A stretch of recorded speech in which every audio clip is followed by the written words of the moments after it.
Thank you, Eddin. But just before that, I would like to say that I agree with Saradi Chin Tong on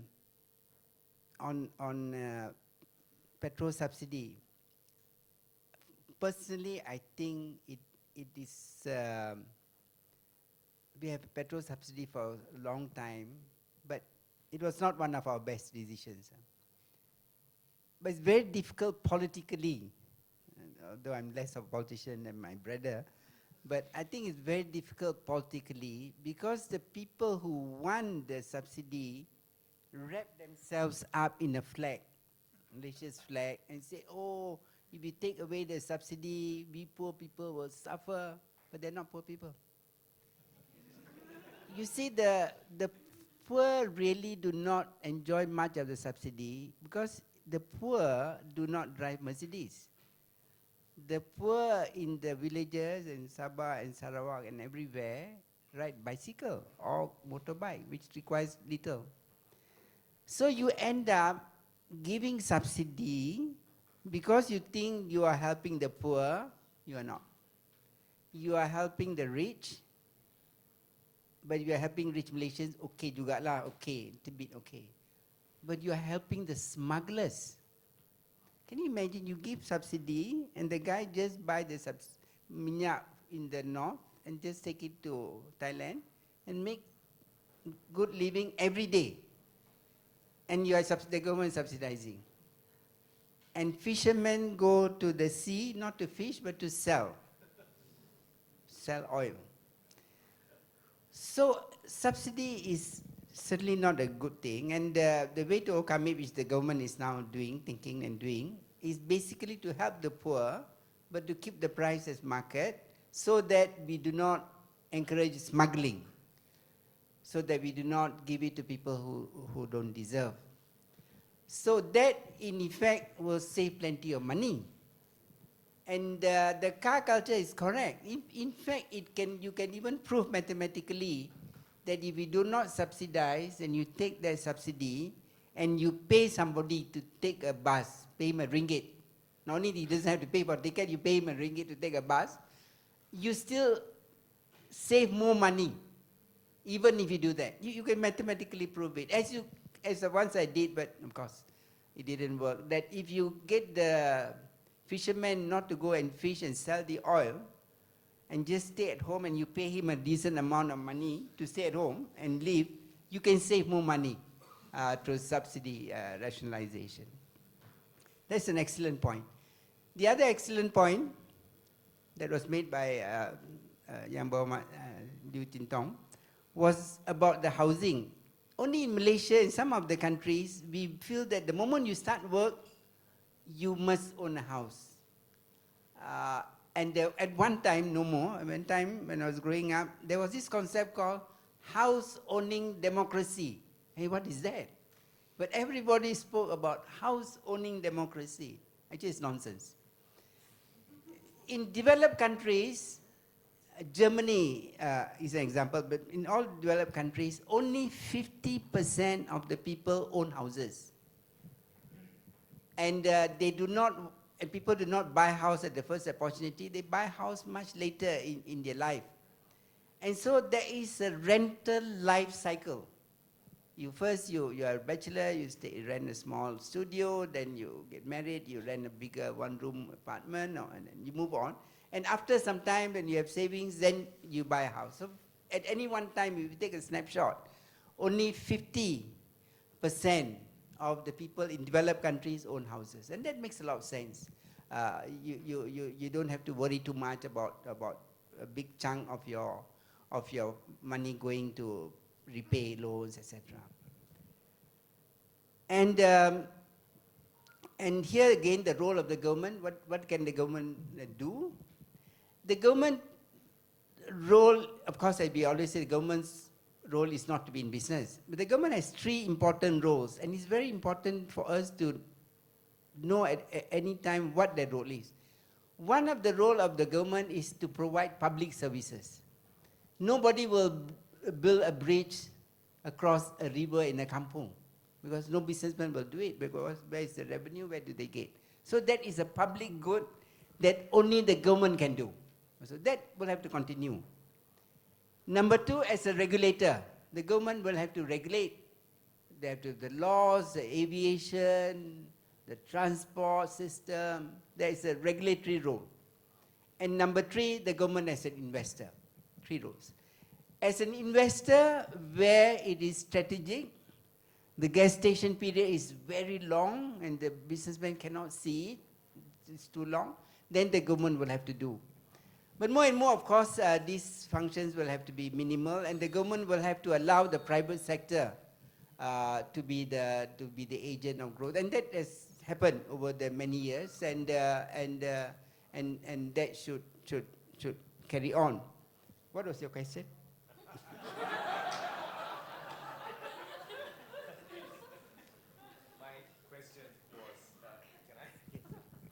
My question was basically about why Malaysia's dialogue on economics is so insulated from things the world is talking about now. The nature of capitalism, what is society, is capitalism failing, is there combustion? Philosophical, historical conversations about economy. That's true. But yeah, and that is exactly why we have Bukit Bintang Foundation and other think tanks to start thinking, and as a brother said, we cannot, the old assumptions do not apply. Because like old generals, they fight yesterday's war. I'm not referring to old generals, but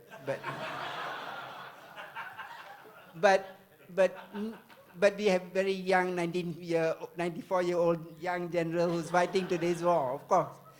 So we have to fight today's war, and the world has changed, and some long-held assumptions are no more. And we have to start living in a world which is changing, and we have to change. But we have to choose. Of course, the world keeps changing all the time, and we have to choose. And I think the government of the day and the people in charge are already thinking about capitalism, for example, and socialism. Socialism was no more, and capitalism came and created 2008 crisis. After that, everyone started questioning about capitalism, but capitalism still have a role because of the animal spirit, what Keynes called the animal spirit, because the entrepreneur has the animal spirit, you will work. But how do we make sure that that animal spirit is harnessed to provide justification for our objective? But what is our objective? What is our objective now to achieve, say, in 5 years? What do we want? What has been our objective? Some people say our objective is justice. But justice is such a complicated concept. I'll give you an example. Just allow me 2 minutes. There's a famous writer called Amartya Sen, Nobel laureate. And in his book on justice, he gave an example of a flute. There was a flute. And there were 3 girls who won the flute. The first girl said, Mary. Mary said, I want the flute because I'm so poor, I don't have any other toy. Mary said that. Jane said, no, I deserve the flute, not Mary, but I deserve it because only I know how to play the flute. And the third girl said, no, they don't deserve it. I deserve it because I made the flute. So from the concept of justice, who do you want to give? We can talk about it the whole night. I'm free, of course, if you want. We 2 or 3 o'clock. But it's very complicated concept. But there's one subset of justice which is not complicated at all, and that is social justice. And I think over the last 62 years, that's what we have done. We have taken the children from the kampong and the new villages, send them to school, build good schools all over the country, and send them, give them education, have good health service, health facilities, and build roads. And I remember one of my Wahid, who replaced me as CPU minister, had to walk 4 or 5 kilometers every day to school because there was not school when he was young. And that is social justice if you build a road. And that that is not complicated. That is a win-win. Because sometimes justice may be a win-lose, but in case of social justice, it's a win-win. And sometimes you don't even require money. Because sometimes it's just like giving a PR or citizenship to a guy who has been 20 years, just one signature, and you create so much of capacity for him. And or you have been a bankrupt for 15 years, forgive him, he can start life on his own. So money is only part of it. It's just a thinking. Coming back, what do you think should be the objective of a country like us? We have now launched the Shared Prosperity 2030, which is good. But then what is shared prosperity? What is it? To me, I think our objective going forward, if we have to have just one objective, one main objective, is to make sure that every Malaysian who is hardworking, who is of course is a good character, every Malaysian has a decent standard of living.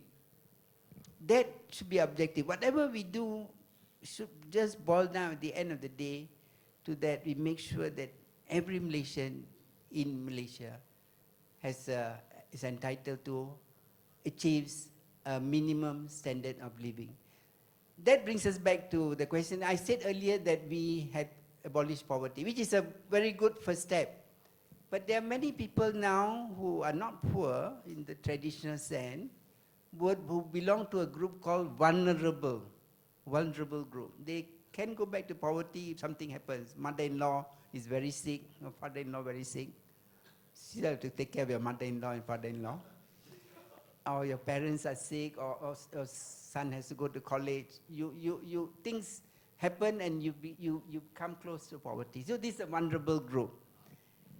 And of course, when we talk about the decent, making sure the Malaysians have a decent standard of living, then we move away from poverty level to another concept.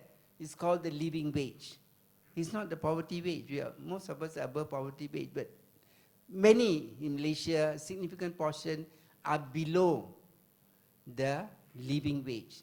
And Bank Negara and others have calculated what is the living wage in Malaysia. But for example, KL, for a husband, wife, and 2 kids, the living wage is 4,000 plus or something. So we must make sure that we get all Malaysians to come to that level and live a decent, I wouldn't even say comfortable, a decent life, all Malaysians. That's the minimum to me to make sure that we have a just society, and whether it is whichever form of capitalism or government and private sector combination delivers that, we should go for that. Thank you very much.